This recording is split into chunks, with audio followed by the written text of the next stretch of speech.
President, India would like to congratulate Slovenia for assuming the Council's presidency and thank them for convening today's open debate. I also thank His Excellency Ban Ki-moon, the former UN Secretary General, for his insightful briefing as also the external briefer for her remarks. The theme of today's open debate, leadership for peace, and the guiding questions are particularly pertinent in the current context. The establishment of the United Nations was rooted in the desire of member states to achieve sustainable peace. Consequently, maintenance of international peace and security became its central pillar, and the United Nations Security Council was primarily entrusted with this onerous task. Inability of the Council to purposefully intervene in today's raging conflicts in different regions has deeply disappointed our citizens, who question UN's legitimacy, efficacy, credibility, and relevance. The next Secretary General would therefore assume charge at a critical juncture for this organization. In this backdrop, India would like to make the following points. First, the primary responsibility for maintenance of international peace and security rests with the Council and its membership, especially the permanent members who have been continuously represented over the past 8 decades in the Council. When their approaches were focused on global public goods, the chances of peace prevailing have brightened. When their approaches focused on narrower national interest, chances of peace have dimmed. The quality and focus of the leadership displayed by members of the Council thus represents the most important aspect, impinging on maintenance of international peace and security.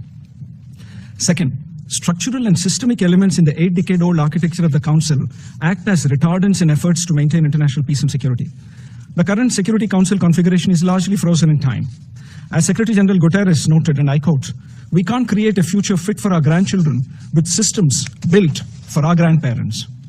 Reforming the Security Council to make it fit for purpose to tackle contemporary challenges is an urgent global imperative. The intergovernmental negotiations framework launched for Council reform, which has largely remained barren and bereft of productive outcomes, must move towards time-bound, text-based negotiations at the earliest to enhance representation from underrepresented and unrepresented geographies in tune with today's realities in both the permanent and elected categories of membership. Third, leadership for peace should be the guiding mantra for the ongoing UN 80 reforms initiative to enhance efficiency, effectiveness, and relevance of the UN and multilateral system.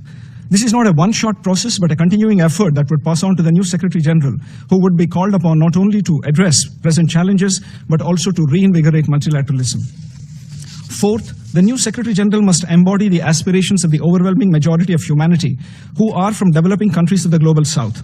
These aspirations largely cover the development spectrum and pertain to ensuring the basic minimum of living standards and cover areas such as financing for development, climate equity and justice, achieving SDGs, overseas development assistance, etc.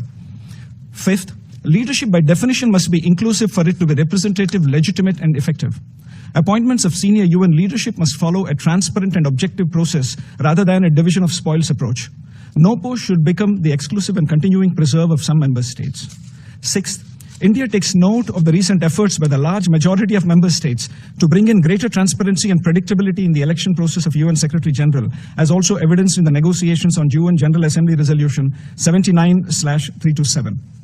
Madam President, before I conclude, I refer to the statement made by the representative of Pakistan today.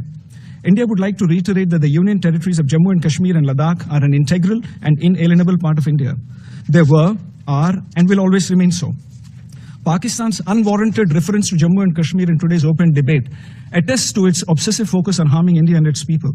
A serving non-permanent Security Council member that chooses to further this obsession in all meetings and platforms of the UN in pursuit of its divisive agenda cannot be expected to fulfill its designated responsibilities and obligations. India had entered into the Indus Waters Treaty 65 years ago in good faith, in a spirit of goodwill and friendship. Throughout these 6.5 decades, Pakistan has violated the spirit of the treaty by inflicting 3 wars and thousands of terror attacks on India.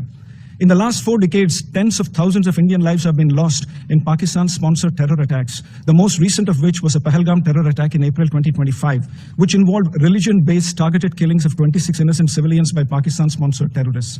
It is in this backdrop that India has finally announced that the treaty will be held in abeyance until Pakistan, which is a global epicenter of terror, credibly and irrevocably ends its support for cross-border and all other forms of terrorism. Pakistan, of course, has a unique way of respecting the will of its people by jailing a prime minister, by banning the ruling political party, and by letting its armed forces engineer a constitutional coup through the 27th Amendment and giving lifetime immunity to its Chief of Defense Forces. Let me be clear. India will counter Pakistan-sponsored terrorism in all its forms and manifestations with all its might. Madam President, in closing, with abiding faith in multilateralism, India reiterates that we stand ready to contribute towards working for peace, security, and prosperity for all. I thank you, Madam President.